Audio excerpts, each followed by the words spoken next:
So basically, I tried to map the lives of library workers of Carnegie Library in 1911. A bit of a caveat, though, is, oh, hold on. Sorry, this one.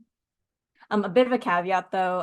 I had a lot of trouble the past 2 weeks trying to get into QGIS, so I had to modify my project a bit and just make it a little bit less focused on QGIS. But my initial thinking for the project was that it was going to be an iterative process where I essentially, see what I could find from the directory, do some archival research, looking at other collections, and then seeing what other information I could, once using that new information, plot more points into QGIS. But I'll talk about that a bit more later. But yes, so in terms of computational thinking, like everyone else, I utilize data visualization, data analysis. Was trying to take these disparate pieces of data from the directory and then apply computational solutions in order to tell, a more fully fleshed out story about what are the lives of these library workers, what they potentially could have looked like. And of course, systems level thinking, thinking in levels and just breaking down every single step. Um, so my my initial thought process was I wanted to work with a smaller data set because I wanted to get more deeper into particular individual stories instead of, trying to do like a larger like bird's eye view and trying to look at statistical data. So when I was browsing through the business section of the directory, the Carnegie Free Library caught my eye. And so, it's a pretty small group of people. I was only able to identify 5 staff members from 2 different branches. And yeah, I thought this was like a really small amount that I could work with, and I could just try to find as much information about these people as possible, and then map their their whereabouts essentially. But yes, so using Excel to organize my data, I was able to do some light data cleaning. If my server let me in, I would have liked to do this in OpenRefine for some more practice. But like I said, since it's a really small data set, it was totally fine doing this manually. Then I used QGIS to map the homes of library employees, and then, outside archival material to provide some historical context. Um, so yes, I originally envisioned this as like a iterative process. So in terms of procuring the data, I just did a preliminary search in the directory for Carnegie Library and every possible person that was listed. I found that there were 2 branches there, of course, due to segregation. There was also a colored branch for Black residents to use. And there were 2 Black staff members that were listed in the directory that worked at this particular branch. And then let's see. Oh, here, sorry. So then I created 2 spreadsheets, one just to have as much information as possible that I could find. And then the second one I created in preparation to put into QGIS. And, I used the address converter in order to get the latitude and longitudes. So once I, cleaned up that data, I was able to map the locations of the library workers. They weren't particularly clustered super close together, but everybody was relatively close, like within a couple miles of each other. I think the Carnegie Free Library, they're in their historical section, just like describing their own history. They did mention that the libraries are only 6 blocks apart from each other. So in this map, I did notice that somebody was kind of missing. And I found Annie Pierce all the way down here. Um, so yeah, she was quite far. I did track to see like how long it would have taken for her to walk, but um, I would have liked if QGIS would let me in to actually check to see if potentially if this coordinate was wrong. I did remember from from the QGIS assignment that different converters produce different results. So it is very possible that if I just use a different converter, I would get like a different plot point. And also I did a general search of her address into modern Google Maps, and like 312 Post Street did not come up at all. Only Post Street existed. So it's possible that this address doesn't exist anymore. And so I wasn't able to get super accurate coordinates because she could have lived down here, but also it is quite far from everything. Uh, yeah, I don't actually, I don't think it's that she lived in this spot. But yeah, so I was curious to see how far the employees worked from each of their workplaces. I did not know about the plugin, so I just did this through Google Maps. So this is just an example of Lydia. Hold on, what was her last name? Lydia Shank. Yeah, Shank. Yeah.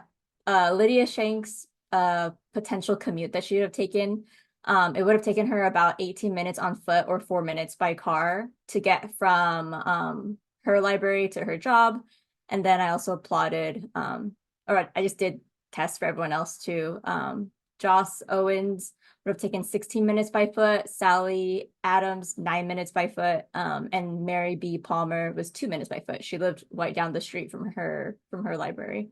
So of course, this is a really small data set. I did not identify any particular trends, but I thought it was really interesting just to kind of see what people's potential commute would have been like.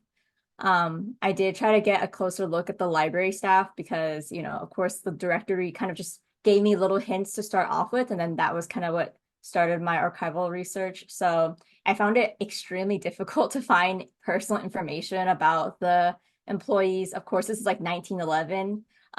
When I looked through UNC Scarlett's, or sorry, Scarlett, UNC Charlotte's special collections, digital collections. I also looked at the Carnegie Library, well, now called the Charlotte Mecklenburg Library. I looked through their archives as well, and then just general, like even looked through obituaries, but mostly found materials from the 1940s to 1960s.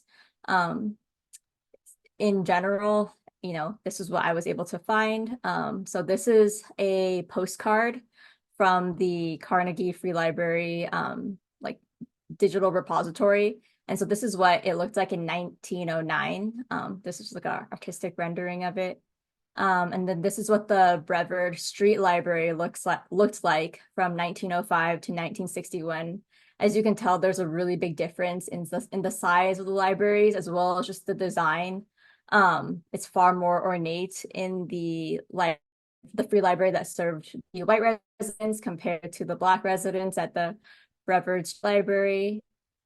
And I do believe that at some point, oh yeah, not I do believe at some point the libraries were of course integrated, but that was not until the 60s.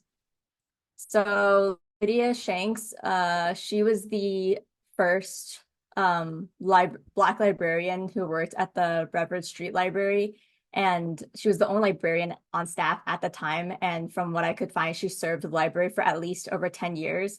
It was very hard to find any photos of her. I found one photo of her. And of course, you could tell it's not great. It's not a great quality. I wish we could see her face, but she's sitting in the chair right here.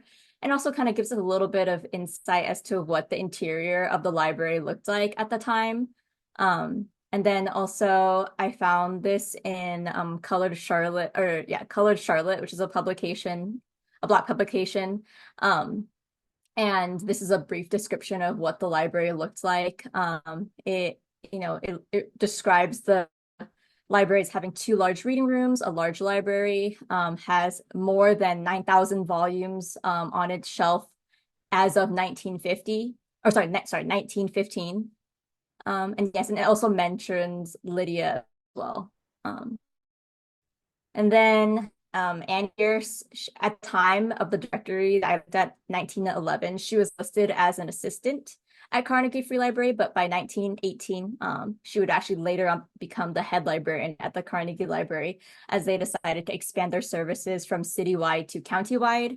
And then Mary B. Palmer, I was only able to find that she worked at the Carnegie Free Library from 1910 to 1918. And then there is one person missing, unfortunately. So I'm gonna scroll back up. Joss Owens, he was a Black man, and he was a janitor at the Carnegie Library. I was not able to find any information about him that was like where I could confirm that it was like the same Joss Owens I was looking for. And so yeah, I think in general, this this was a really interesting process, just seeing what I could possibly find using the directory. And then, if Q just allows me in once more, I'd like to plot some additional points. Just through my research, I was actually able to find Paulina. That's Lydia's sister who she lived with. And also I found that the Brevard Street Library actually, was in Brooklyn, which was a black sub city, I guess, or like a not sub city, but like a black city within a larger Charlotte. And so it would have been really nice to plot down, what were the prominent businesses and just, potentially businesses that Lydia or someone like Lydia would have frequented.